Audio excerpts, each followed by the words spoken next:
3 month पे होता है उसका एकदम VVI ऑब्जेक्टिव देखने वाले हैं साइंस का। किसका देखने वाले हैं? साइंस का हम लोग देखने वाले हैं। एकदम VVI जो परीक्षा में आ सकता है, जो आता है, बार बार पूछा जाता है। तो सबसे पहले हम लोग स्टार्ट करेंगे फिजिक्स से।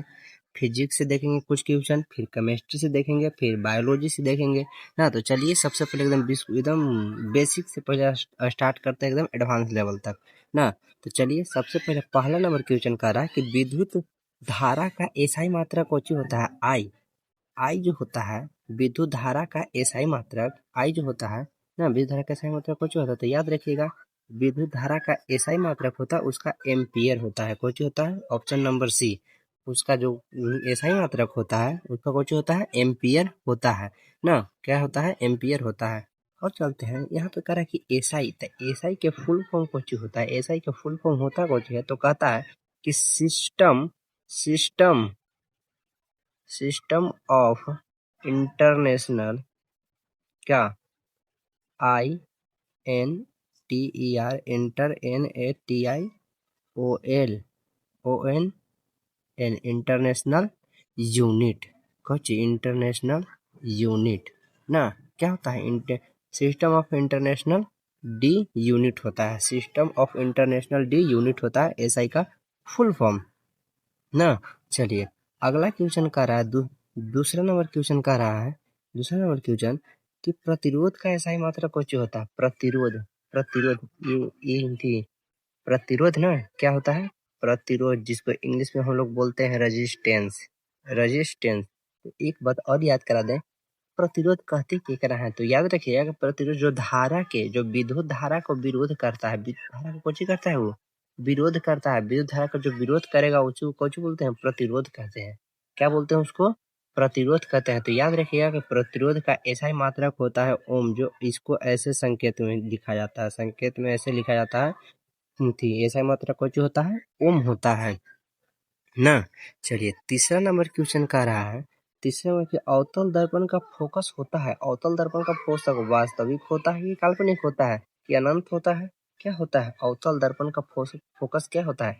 तो चलिए पहले एक अवतल दर्पण बनाते हैं। चलिए देखिए ये बन गया अवतल दर्पण, ये हो गया मुख्य अक्ष, ये हो गया पी। तो याद रखिएगा ई तो पी हो गया तो मूल बिंदु हो गया। तो इधर इधर जाएंगे तो इधर होता है प्लस, इधर होता है माइनस ना। इधर होता है प्लस, इधर होता है माइनस। तो याद रखिएगा जो प्लस की ओर बनता है वो काल्पनिक बनता है, जो माइनस की ओर बनता है वो वास्तविक होता है।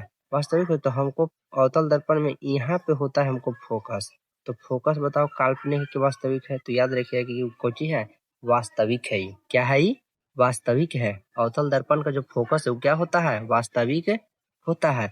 चौथा नंबर क्वेश्चन का रहा है कि लेंस का क्षमता का एसआई मात्रा कौन सी होता है? तो याद रखिए कि लेंस की क्षमता P बराबर 1F, पहले इधर कर लेते हैं। P बराबर पावर ऑफ लेंस ना 1/F, यानी कि F को तो मीटर कहते हैं, मीटर ना। इसको लिख सकते हैं मीटर इनवर्स, या डॉक्टर के प्रचल भाषा में डायोप्टर, जिसको डिस्क्रिप्ट करते हैं ना। क्या होता है? लेंस की क्षमता का सही मात्रक डायोप्टर। अगर मीटर इनवर्स ना दिया हो तो डायोप्टर जरूर दिया होगा, तो वही डायोप्टर होगा ना। अगला क्वेश्चन कर रहा है 5वां नंबर क्वेश्चन कर रहा है कि विद्युत शक्ति का एसआई मात्रा कौन सी कहते हैं? P बराबर W/T। W/T होता है ना, तो W/T। तो कुछ विद्युत शक्ति का एसआई मात्रा कुछ होती है? शक्ति का वाट होता है। कुछ होता है शक्ति का एसआई मात्रा कुछ होता है? वाट, यानी कि जूल प्रति सेकेंड। जूल प्रति सेकेंड को तो ही कहते हैं वाट। जूल प्रति सेकंड को कौन बोलते हैं? वाट कहते हैं ना। क्या कहते हैं? वाट कहते हैं। तो विद्युत शक्ति का एसआई मात्रा कौन होगा? वाट होगा ना। छठा नंबर क्वेश्चन कह रहा है कि चुंबकीय क्षेत्र रेखाएं एक दूसरे को क्या करते हैं? तो चाहे पहले चलते हैं एगो N और S बनाते हैं। देखिए N और S बनाए, एगो कौन दो बनाए, तो N और S एक चुंबक बनाए। तो याद रखिएगा कि चुंबकीय क्षेत्र रेखा ऐसे चलती है एक दूसरे से, प्लस की ओर से निकल के जाएगी और माइनस की ओर जाके थी प्रवेश करेगी। तो याद रखिएगा कि चुंबकीय क्षेत्र रेखाएं एक दूसरे को कभी नहीं काटती है। चुंबकीय क्षेत्र रेखाएं एक दूसरे को कभी नहीं काटती है। तो चलिए आगे देखते हैं। तो कोचिंग कह रहा है कि चुंबकीय क्षेत्र रेखाएं एक दूसरे को कोचिंग नहीं करेगी, नहीं गया। हाँ, चुंबकीय क्षेत्र रेखाएं एक दूसरे को कभी नहीं काटती है। ऑप्शन नंबर इसका बी सही हो जाएगा। ऑप्शन नंबर क्या हो जाएगा इसका? बी सही हो जाएगा ना। हाँ, कह रहा है कि सौर सेल किस ऊर्जा को विद्युत ऊर्जा में परिवर्तित करता है, यानी कि सोलर पैनल है वो पहले प्रकाश से चार्ज होता है। कैसे? सनलाइट से चार्ज होता है, तब उसको हम कोशिश करते हैं विद्युत ऊर्जा में ना। तो कौन ऊर्जा को परिवर्तित करता है? तो प्रकाश ऊर्जा को। सौर सेल किस ऊर्जा को विद्युत ऊर्जा में परिवर्तित करते हैं? तो याद रखिएगा कि प्रकाश ऊर्जा को विद्युत ऊर्जा में परिवर्तित करते हैं। प्रकाश ऊर्जा को किस में परिवर्तित करते हैं? विद्युत ऊर्जा में ना। 8वां नंबर क्वेश्चन कह रहा है कि घरेलू विद्युत परिपथ में फ्यूज को किस क्रम में जोड़ा जाता है? मान लें कि ऐसे है एगो, ऐसे है तो इसी में हम इस श्रेणी क्रम है तो इसी में हम जोड़ देंगे फ्यूज को, इसी में कुछ जोड़ देंगे फ्यूज को, तब तो आगे लाइन नहीं जा पाएगा। अगर मान लीजिए कि ज्यादा अगर वोल्टेज आता है तो तार कट के गिर जाएगा। यहाँ से यहाँ तक आया, यहाँ से यहाँ तक गया है, इसको इरेज कर देते हैं। इसको क्या कर देते हैं? कहने गया इरेजर, ये है। इसको यहाँ से यहाँ थोड़ा सा इरेज कर देते हैं। ऐसे ऐसे कोशिश कर दिए, यहाँ पे ऐसे इरेज कर दिए, यहाँ पे देखिए इसको मिटा दिए अब ना। तो मिटा दी, यहाँ से यहाँ लाइन आया, यहाँ से यहाँ गया। तो अब बताइए कि यहाँ से यहाँ लाइन तो फ्यूज होते हो जाएगा। अगर मान लीजिए कि ज्यादा लाइन प्रवाह होता है तो यहाँ से तार कट के गिर जाएगा, तो इन्हें फिर लाइन सब कुछ जो सामान होता है, जो वस्तु होता है, जो जो जोड़ा होता है श्रेणी क्रम में, वो सब सुरक्षित बच जाएगा। तो याद रखिएगा कि घरेलू परिपथ में विद्युत फ्यूज को किस क्रम में जोड़ा जाता है? तो श्रेणी क्रम में जोड़ा जाता है। किस क्रम में जोड़ा जाता है? श्रेणी क्रम में जोड़ा जाता है। 9वां नंबर क्वेश्चन कह रहा है, करेंगे 9th नंबर क्वेश्चन कह रहा है कि उत्तल लेंस को क्या कहा जाता है? याद रखिए कि उत्तल लेंस ऐसे होता है जिसको बीच भाग मोटा। तो याद रखिएगा कि अपने किरणों का एक जगह कैसे कर लेती है, एक जगह करती है, एक जगह को करती है। तो याद रखिए कि ये अभिसारित लेंस है, अभिसारी लेंस है। कौन सी लेंस है? अभिसारी लेंस है, उत्तल लेंस। अपनी जगह किरणों को एक जगह कर लेते, उसी को बोलते हैं अभिसारी लेंस कहते हैं ना। हाँ, कह रहे हैं अगला क्वेश्चन 10 नंबर क्वेश्चन कह रहा है कि मानव नेत्र में प्रतिबिंब कहाँ बनता है? मानव नेत्र में प्रतिबिंब बनता कहाँ? तो याद रखिएगा कि सदम रेटिना पे बनता है। किस पे बनता है? रेटिना पे बनता है। कोची चित्र बनता है रेटिना पर, तब जाके हम लोग कोई वस्तु को कोची करते हैं, देख पाते हैं ना। कोई वस्तु को हम लोग क्या करते हैं? देख पाते हैं रेटिना के ही सहायता से। अगर रेटिना नहीं रहेगा तो कोई वस्तु को हम लोग देख नहीं पाएंगे। चलिए अगला नंबर क्वेश्चन कर रहा है कि विद्युत ऊर्जा का व्यावसायिक मात्रक कुछ। तो याद रखिए कि विद्युत ऊर्जा का व्यावसायिक मात्रक होता है किलोवाट घंटा होता है। क्या होता है? किलोवाट घंटा होता है ना। किलो वाट घंटा यही होता है। KWH कहो, KWH किलोवाट घंटा होता है ना। सबसे बड़ा मात्रक भी है, यही है ना। अब आते हैं, कह रहा है कि निकट दृष्टि दोष को दूर करने के किस लेंस का प्रयोग होता है?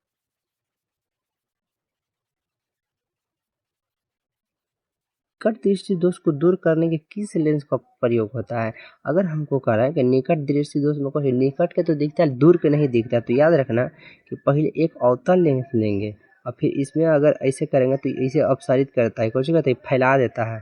तो इसको अपसारी लेंस भी कहते हैं, तो दूर के वस्तु को लोकल लगेगा ना हमको। तो याद रखिएगा कि इसमें अवतल लेंस का प्रयोग करते हैं निकट दृष्टि दोष को उपयोग ही दूर करने के लिए। किस लेंस का प्रयोग करते हैं? तो अवतल लेंस का प्रयोग करते हैं। चलिए अब आते हैं कुछ केमिस्ट्री से क्वेश्चन ना। केमिस्ट्री से आते हैं। केमिस्ट्री से कहता है कि जल का रासायनिक सूत्र कौन सी होता है? तो आसान, कोई बता देगा कि H2O। किससे मिलकर बना होता है? तो H2 प्लस O2 को जब आपस में रिएक्शन करवाएंगे तो बनता है तुम्हारा H2O। क्या बनेगा? H2O बनता है ना। चलिए 14 नंबर क्वेश्चन का रहा है कि pH मान 7 होने पर विलयन कैसा होता है? तो याद रखिएगा कि ऐसे थी है 0 से स्टार्ट होकर 14 तक जाते हैं और यहाँ पे 7 है तो 7 होता है न्यूट्रल, 7 से नीचे होता है अम्ल एसिड, 7 से ऊपर होता है बेस क्षार ना। यानी कि 7 है तो कौन सी है? उदासीन है। 7 है तो क्या है? उदासीन। कर है कि नीले लिटमस पत्र को लाल कौन करता है? तो याद रखिएगा कि लाल को नीला करता है अम्ल, लाल को नीला करता है अम्ल और नीले को लाल करता है क्षार। नीले को लाल कौन करता है? तो याद रखिएगा कि क्षार। तो क्षार कहाँ से शुरू होता है? तो 7 के बाद से शुरू होता है, 7 के बाद से 14 तक जाएगा, उसको कहते हैं क्षार ना। 16 कह रहा है कि जंग लगना किस प्रकार की अभिक्रिया? तो याद रखिए कि जंग जब कभी लगता है जब ऑक्सीजन और जल जब ऑक्सीजन और जल रहे तब, यानी कि ऑक्सीजन किसी में जुटता है, ऑक्सीजन किसी में जुटता है, जब ऑक्सीजन किसी में जुटेगा तो उसको कौची बोलेंगे हम, ऑक्सीकरण अभिक्रिया। कौची बोलेंगे उसको हम, ऑक्सीकरण अभिक्रिया बोलते हैं उसको। कौन सी अभिक्रिया बोलते हैं, ऑक्सीकरण अभिक्रिया कहते हैं। चलिए अगला कह रहा है, अगला कौची है कि एलपीजी का मुख्य घटक कौची है, liquid petroleum gas, liquefied petroleum gas, जो हमको घर में प्रयोग होता है। किसमें प्रयोग होता है, घर में प्रयोग होता है। याद रखिएगा कि इसमें प्रोपेन और ब्यूटेन दोनों प्राप्त होता है, इसमें प्रोपेन और ब्यूटेन दोनों होता है ना, इसी को कहते हैं हम लोग एलपीजी का मुख्य घटक है। प्रोपेन होगा और ब्यूटेन होगा तभी बढ़िया से गैस जलता है, अन्यथा नहीं जलेगा ना। चलिए आगे क्वेश्चन कह रहा है कि सबसे कठोर प्राकृतिक पदार्थ कौन है, तो याद रखिए कि हीरा से भी कठोर कोई नहीं है, हीरा से कठोर सब बहुत मजबूत होता है, हीरा बहुत मजबूत। और हाँ, इसमें ऐसा थी कुछ बोलते हैं रिएक्शन होता है ना इसका, तो इसको चाट लेने पर आदमी कुछ होता है, मर जाता है ना। चलिए 19 नंबर क्वेश्चन का रहा है कि लोहे पर जंग लगने के लिए आवश्यक कुछ तो पहले ही बताए थे कि ऑक्सीजन होना चाहिए और जल होना चाहिए, दोनों होना चाहिए। क्या, ऑक्सीजन और जल दोनों होना चाहिए, तो क्या लग जाएगा, जंग लग जाएगा। कह रहा है कि पीएच स्केल की सीमा कुछ तखनी बताए 0 से 14 के बीच होती है, 0 से 14 के बीच। कहाँ है, बी नंबर ऑप्शन में है, 0 से 14 के बीच होती है ना। कह रहा है कि साबुन का घोल होता है, तो साबुन का इसे आसानी से बात है, जब नहाते हैं तो कुछ लगता है, क्षारीय लगता है। जब नहाते हैं तो एक आध फेन मुंह में चल जाता है तो क्षारीय लगता है, उसमें साबुन कुछ होता है, क्षारीय होता है। क्या होता है, साबुन क्षारीय होता है। कह रहा है कि CO2 गैस चूने के पानी को क्या बनाती है, तो याद रखना कि चूने जब CO2 को और चूने के पानी को जब आपस में रिएक्शन करें तो दूधिया बना लेती है, दूधिया रंग बन जाता है, दूध की तरह। किस तरह बन जाता है, वो दूध की तरह बन जाता है। कहने गया option number B, option number B में दूधिया रंग दिया हुआ है, दूधिया रंग बना लेता है। कह रहा है कि आवर्त सारणी के जनक कौन होता है, तो याद रखिए कि आवर्त सारणी के जनक है मेंडलीफ, मेंडलीफ। ये हम आगे पढ़ाएंगे, अभी नहीं, ये हम आगे पढ़ाएंगे 5 चैप्टर में, मेंडलीफ ना।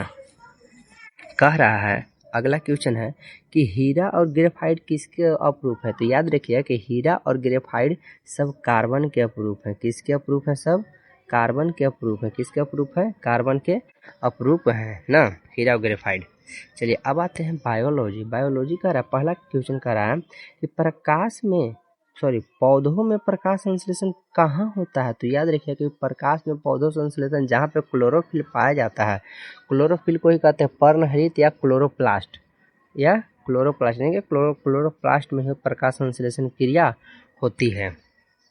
अगला नंबर क्वेश्चन का रहा है कि मानव शरीर की सबसे बड़ी ग्रंथि कौन है, तो याद रखिए कि मानव शरीर के एकमात्र ऐसा ग्रंथि है जो 1.5 किलो के होता है। कई किलो का होता है, 1.5 किलो को उसको बोलते हैं लीवर इंग्लिश में, और हिंदी में बोलते हैं यकृत।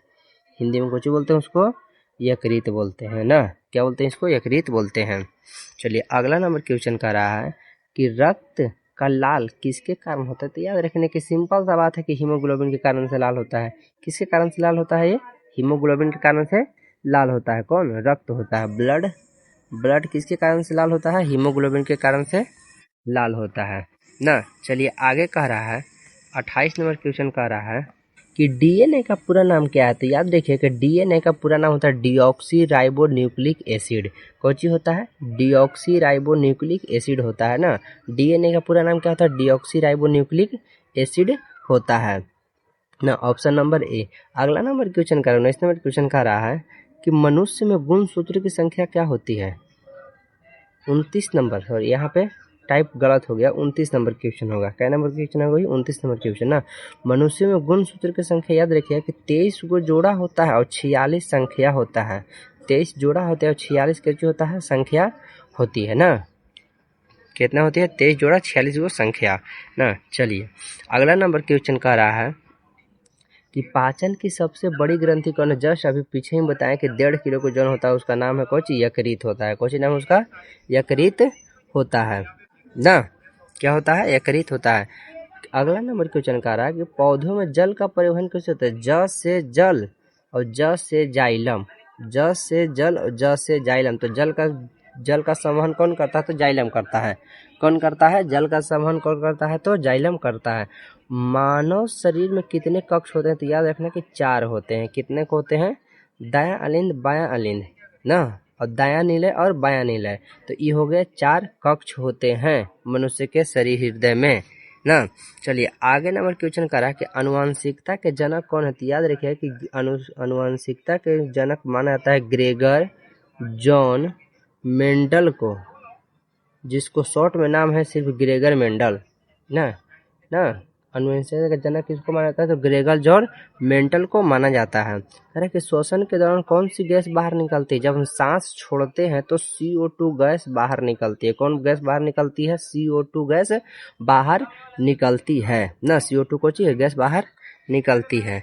35 नंबर क्वेश्चन कह रहा है कि मनुष्य में रक्त का शुद्धिकरण अंग कौन सा है? तो याद रखना कि रक्त को शुद्धिकरण करता है किडनी करता है, और रक्त को हर जगह अंग को भेजता है हृदय।